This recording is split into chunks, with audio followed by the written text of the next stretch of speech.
Hello, everyone. I am ZHAO Chuang. Let's draw the trunk of Yangchuanosaurus shangyouensis.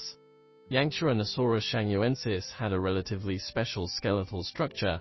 Its body was relatively slender and had very high neural spines, so it had a relatively tall back. We should pay attention to how the forelimbs and hindlimbs were attached to the torso. In addition, we should understand the structure of its internal bones, which muscles or how many muscles were wrapped on the surface of the bones, and what the skin should look like.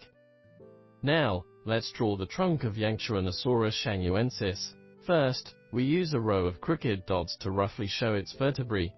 The upward tilted left side is its cervical vertebrae, followed by its dorsal vertebrae.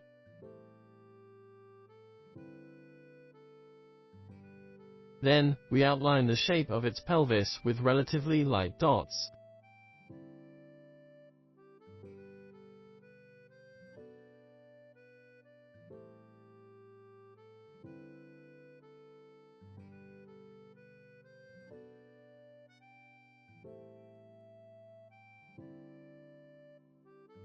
Next, we draw its neural spines.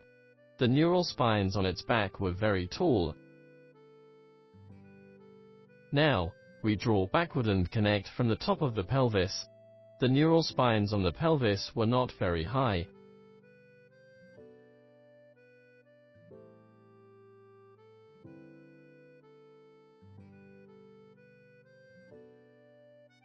Then, we use a line to outline its rib cage.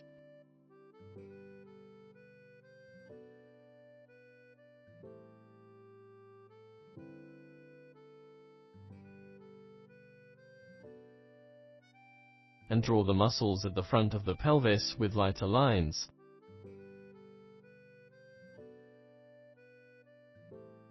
Then, we outline its ilium.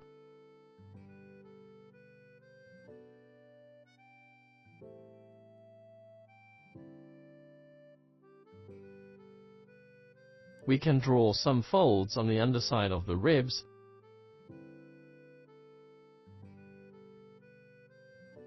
There was a big piece of skin under the ribs and in front of the thighs, and its thighs were wrapped by the skin.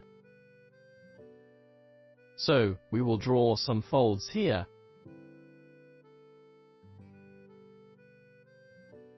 There were about 3 groups of muscles in the thigh. The middle one was responsible for kicking sideways, the front one kicking forward, and the rear one pulling backward. The shank muscles were fuller. Now, we can outline the rear of the leg.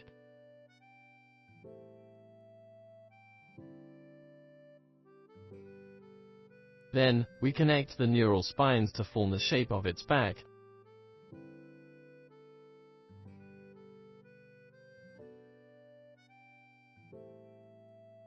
There was a group of very long muscles between the neural spines and the ribs,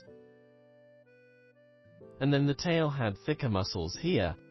There was a membrane from the posterior of the legs to the base of the tail.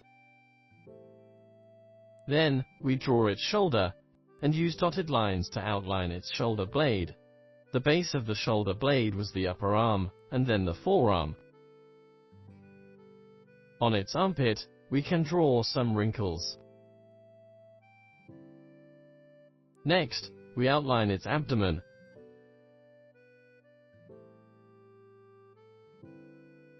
And draw some shadows at the base of the leg and below the membrane.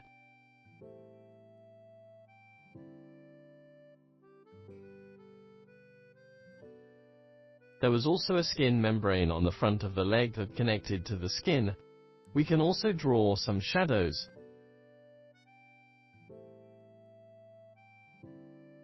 Then, draw the muscles of the neck.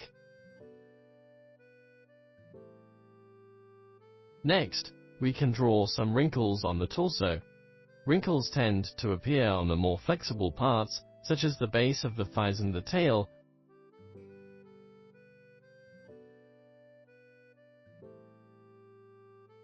And so is the base of the neck. On the torso, we should draw the lines in the same direction as much as possible, and the lines can be arranged relatively sparsely, so that the texture of the torso can be well represented. We can also draw some shadows under the abdomen to make the body look more three-dimensional. Some folds can be drawn on the skin membrane. Draw some shadows on the lower part of the arm, and the other arm can be represented by shading. Then, along its back, we draw a row of large and small spikes, resembling an iguana.